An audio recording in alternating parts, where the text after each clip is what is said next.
Hi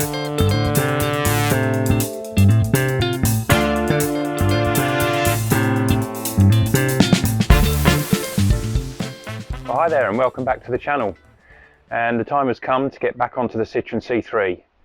So a few weeks ago we diagnosed the fact that we had bent valves, given the fact that the cam belt had shredded all its teeth, and we've decided to repair the car, given the fact that it is just bent valves and nothing worse. So we've got all the parts, some of them laid out on the bonnet here. We've got quite a few bits for the engine and the brakes and such like. We're going to do the water pump and service the car as well. So yeah, we've got plenty to do on it. But first job today is to put new valves in the cylinder head. So come and have a look, see what we're going to do. Let's have a go. Right, so we've got the cylinder head on the bench. The face has been cleaned, had a straight edge on the head and it is not warped. I've got no issues with gasket failure, so there's no signs of any kind of leakage between the cylinders on the gasket, no signs of any leakage of the cylinders out towards the oil passages or the water passages, so I'm happy that that is all good. The engine did not overheat when it failed, and it's not done many miles either, so I'm happy that the cylinder head is flat and good. We have a new gasket for it when we put it on, so that's all ready to go. Today's job, or this particular job, is getting the new valves seated into the old seats. If you remember, the old valves were bent, but they weren't in bad condition otherwise. In other words, the seats and the valves themselves, the faces of the valves, were nice and clean and tidy, and they are also in the cylinder head too. And we've got new valves. So the inlet valves are AE make, and the number I've got here is a V for Victor 94202, and they are the larger one of the two, so the larger head. The exhaust valves are Ridex, and that is number 12700 for Oscar 0010. There's other numbers on there as well. I'm not sure whether any of those are Citroen numbers or Peugeot numbers, but nonetheless that is the number that I'm using for this particular unit, and these are the smaller of the valves, okay, so the smaller heads, okay, and they come wrapped in plastic just like that to keep the rust out. And the whole idea today is to get these valves lapped into the cylinder head seats, and to do that I'm going to use some grinding compound. Okay, so this is valve grinding compound. We've got two types of compound. We've got the coarse stuff, which is York in this case, silicon carbide mixed with grease, and it's 120 coarse grade. And the fine stuff that we're using is, again, it's York, and it's 400 fine, okay, and it's silicon carbide again, but much finer. Okay, so that's what we're planning to use today. Now it's very important that you keep this stuff away from the valve guides themselves and don't let it get inside the cylinder head, because you'll end up with it scoring and wearing away your valve guides prematurely. So as we go, we clean up everything we do, and we're going to be using the old manual method of lapping valves with a valve lapping stick. So there's a rubber sucker on the end of this stick. There's two different sizes because we've got two different size valves, and literally we suck the end onto the valve head and put that into the cylinder head, and rotate the valve stick with the grinding paste on the head of the valve. That will then lap in the valve and make a decent seal between the cylinder head and the valve itself. So when the engine runs, you get a good seal, you don't get any leakage of gas, you don't get any leakage of compression. So first of all, I'm going to put a little bit of oil on the valve stem just to lubricate it in the valve guide as we're doing the lapping process. You don't need a huge amount, and just run that up and down inside the valve guide, and that gives it a nice bit of lubrication. And then we're going to put on a little bit of coarse, we don't need a huge amount, just a bit of coarse grinding paste in maybe 3, maybe 4 places on the valve itself.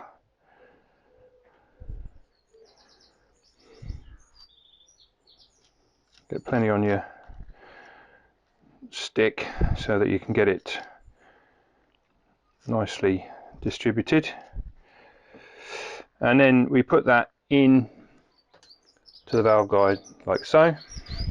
Okay, so we put the stick onto the valve and we just backwards and forwards with the grinding paste under the valve seat, on the valve head, between the seat and the valve face itself, and that basically starts to lap in the valve to the seat.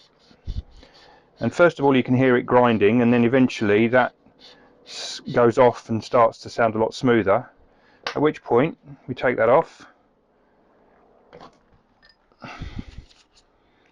and wipe it down, and in next to no time you end up with a grey line on the valve, and it is as simple and as quick as that. That was a few minutes of rotating the valve head in the cylinder head against the valve seat, and we have a grey line that's formed, and that is your seal between your cylinder head and your valve.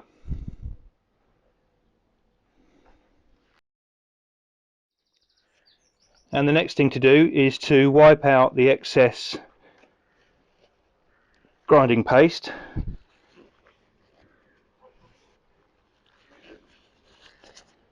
and then just try it in there again.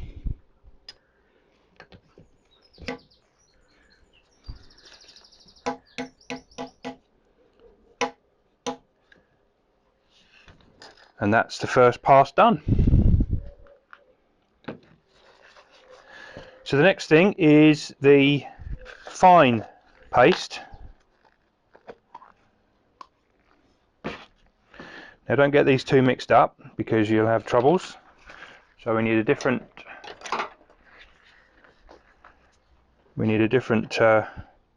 application stick. And now the idea is to put on some fine paste just to fine tune that seal between the cylinder head and the valve.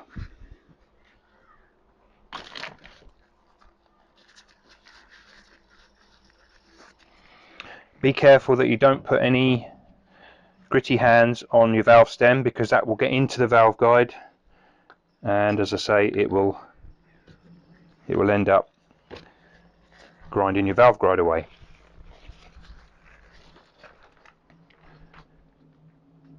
Get the valve lapping stick onto the valve,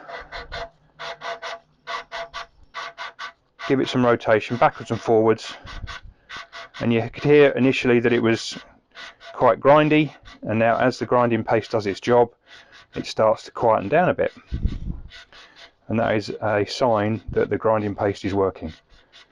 And then when you're happy that it's gone quiet and it's no longer grinding, pull the valve out of the cylinder head, and there you can see the grey line that has appeared on the valve seat on the edge there, and it's a darker line now because it's a finer cut, and that is it done. As simple as that. These seats on the cylinder head are very good condition. Clearly the valves are brand new, so we haven't really got a huge amount of work. On older valves you might have a lot of pitting and burning, in which case you'd need to have the valves refaced, and also the seats with a special machine. Most people don't have that machine, you'd have to go to an engine shop for that. But sometimes you can use coarse grinding paste to get the worst out, if they're not too bad. Obviously these are pretty clean and pretty new, or brand new actually, and the seats are pretty clean and not damaged at all, so this is a relatively quick job. And if you look down on that inlet valve seat, you can see the grey line just here, this grey line here, that is your seat for your valve, okay, and that's what we've just cleaned. If you compare that to the one next to it, this one here, you can see this is much shinier, and go back to this one, there you can see it's a nice dark or a nice grey line, sort of like a matte colour, okay, and that's the difference that you're looking for. And it's as easy as that.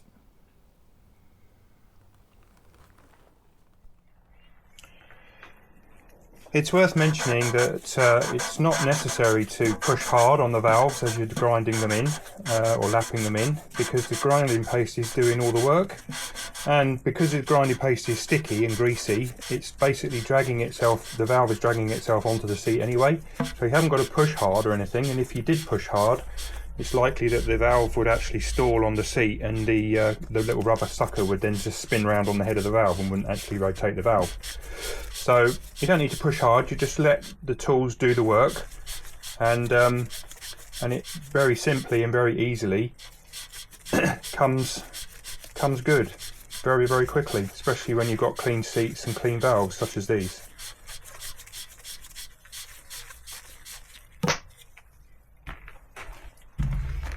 Every so often it's worth just cleaning the sucker just to take the worst of the grease off, if you have any there.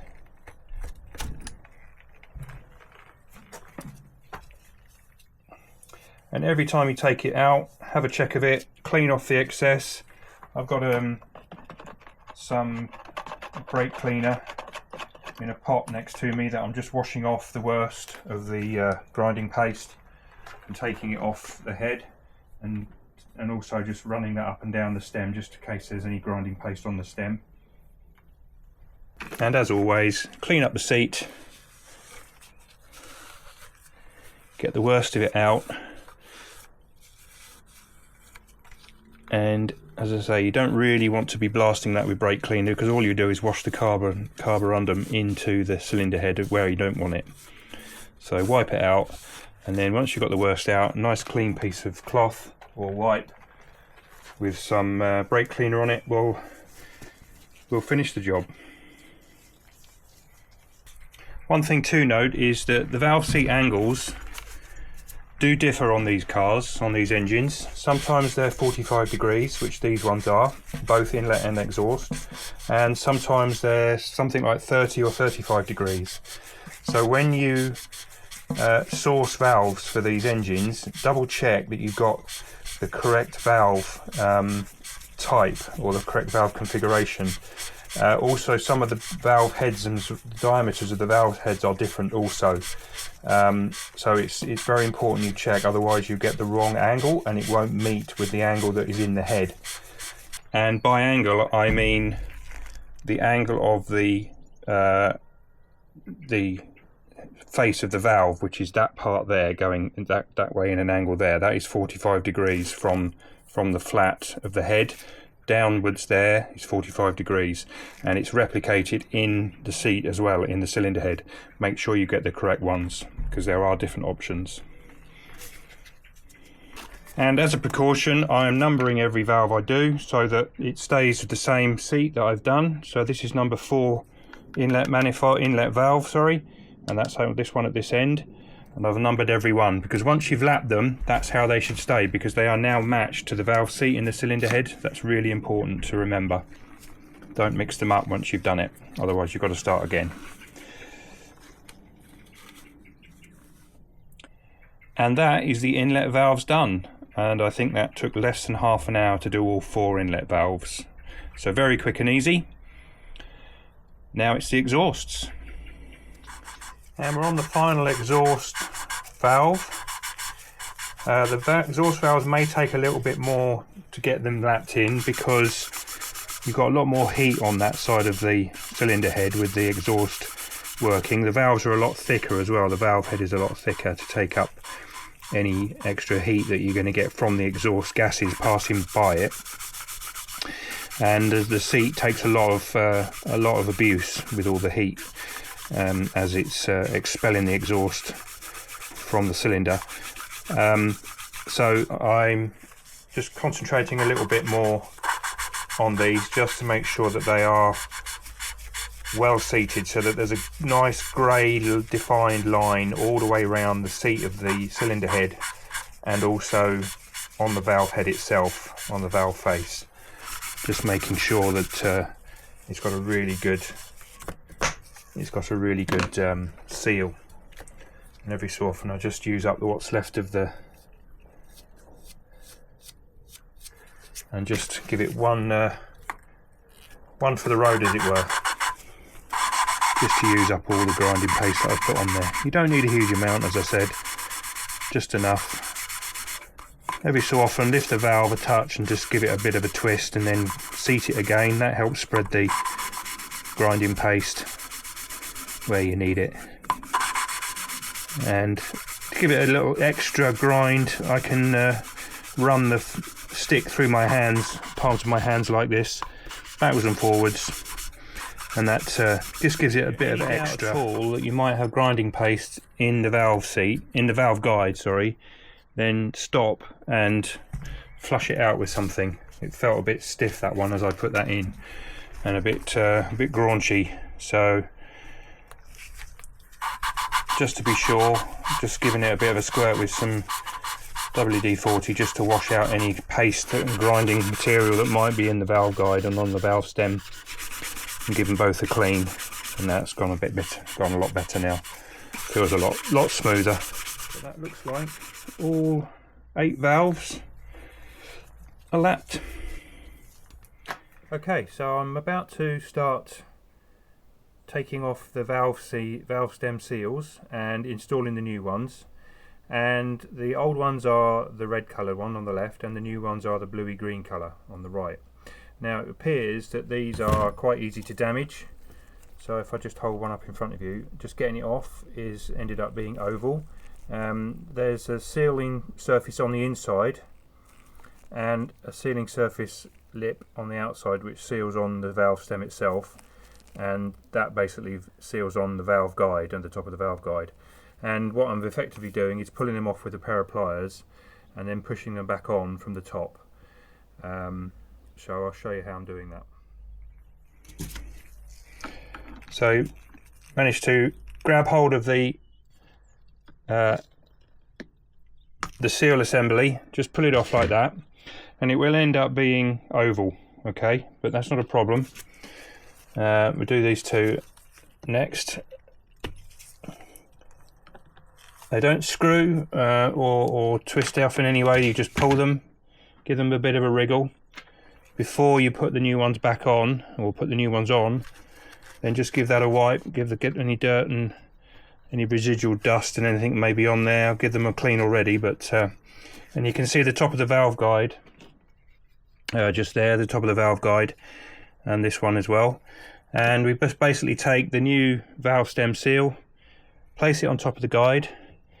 Without gripping the seal, I'm basically just pushing down on the top of it, and it should go into, just pop onto the top of the stem, on top of the guide without any big effort. And it should just seat down on the top. Make sure they're square when they go down.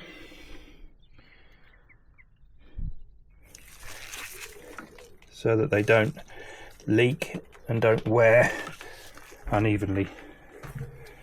Just make sure this one is fully down. It's not quite there yet. There we go. If you squeeze the new ones on the outside edges with the pliers, then you will almost certainly make them oval and they will not seal properly. And there you go. And that's the valve stem oil seals in.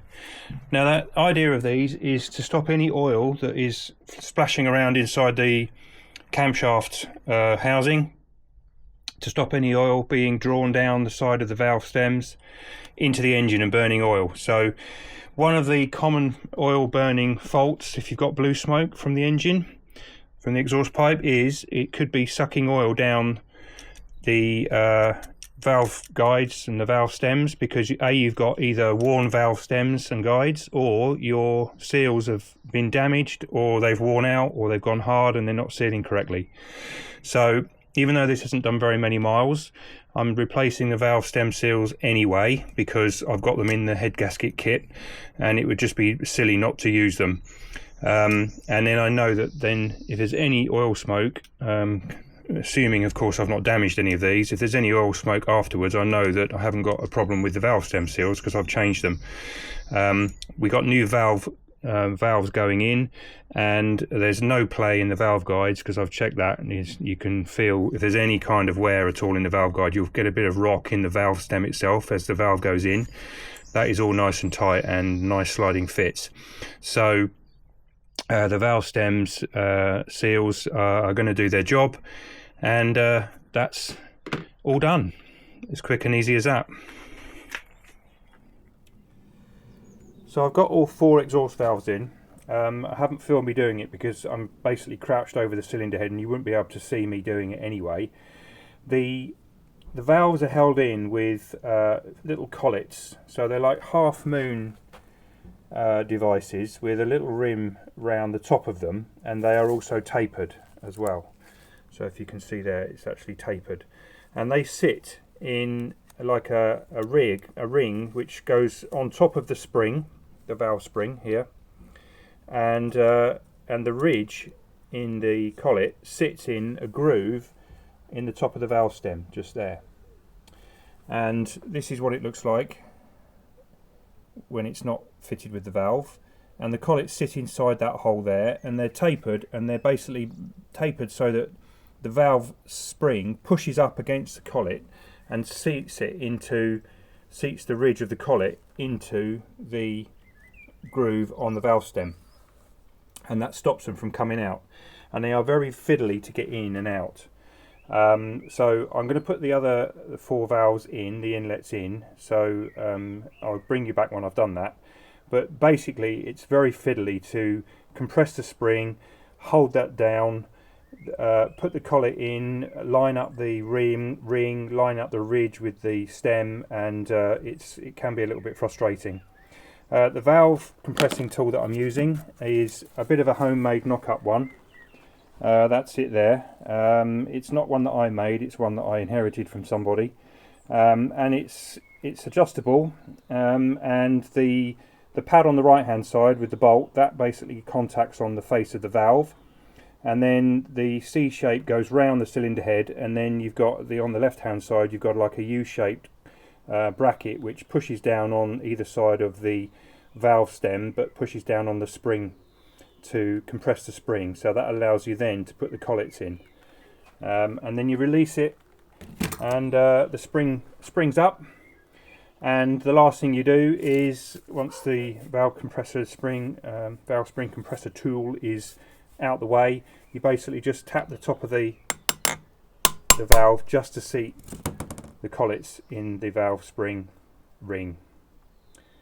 And there we have all 8 valves back in the cylinder head, and that is now ready to go back on the car, which I'm really pleased about, because that took me maybe an hour and a half to do, lapping, change the seals and put the springs and collets and valves back in.